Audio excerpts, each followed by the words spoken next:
I grew up in a small town in Virginia in a Christian home. My father was actually a pastor, so I was drugged to church my entire life. But when I was probably around the age of 10 years old, my parents divorced, and it was a very public and open divorce. When everything was good, everybody was on our side. But when my father lost his church and things fell apart in our family, then I felt like people totally abandoned us and treated us completely different than the way that they did before. I remember as a young girl, I would lay in my bed at night and pray, Lord, put my family back together.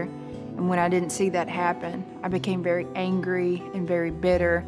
And I made a determination in my heart, I'm going to destroy my life and I'm going to make everybody pay for the things I've had to go through. I went to school looking for the kids that I knew were doing drugs, into alcohol, and told them this is something that I want to get involved in.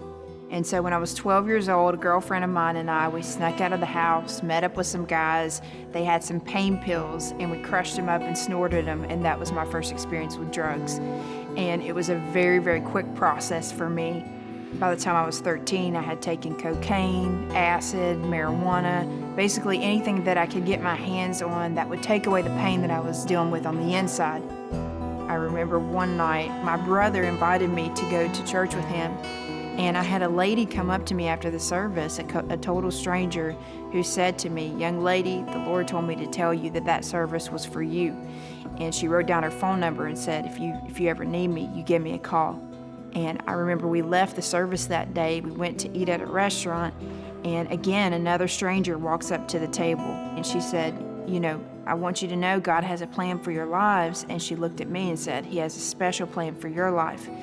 And so I remember leaving the restaurant that day, and I sat in my car, and for the first time in my life, I felt hope, but I did not know how to overcome this physical addiction. And so eventually I had to be admitted into the hospital, and the doctors did tests on me and took my parents in a room and said of the stages of addiction that I was at the last stage before death and to prepare for my funeral.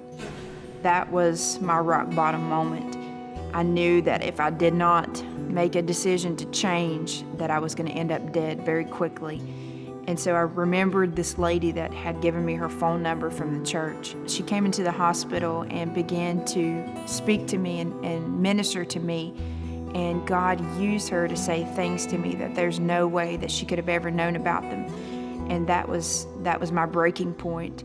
I remember I started crying, and I had been so hard for so many years, but God began to minister to this broken and hurting little girl.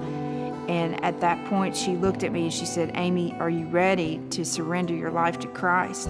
And so I cried out to the Lord that night, "Jesus, you're real, and you change me, or I'm going to end up dead." And in that moment, the gospel became real to me. Jesus broke every one of the addictions off of my life and did such a work of transformation in my heart that I knew I could not contain it. It really gave me a passion to go to the prostitutes, to go to the gang members, the drug addicts, and let them know that there was a future and a hope for them. To be able to look at them and say, "You know what, I've walked where you've walked, and I know what it's like to be on the other side." And to be able to get up and proclaim to them the freedom that's found in Christ, it's absolutely incredible. My name is Amy Lambert, and I've been ransomed.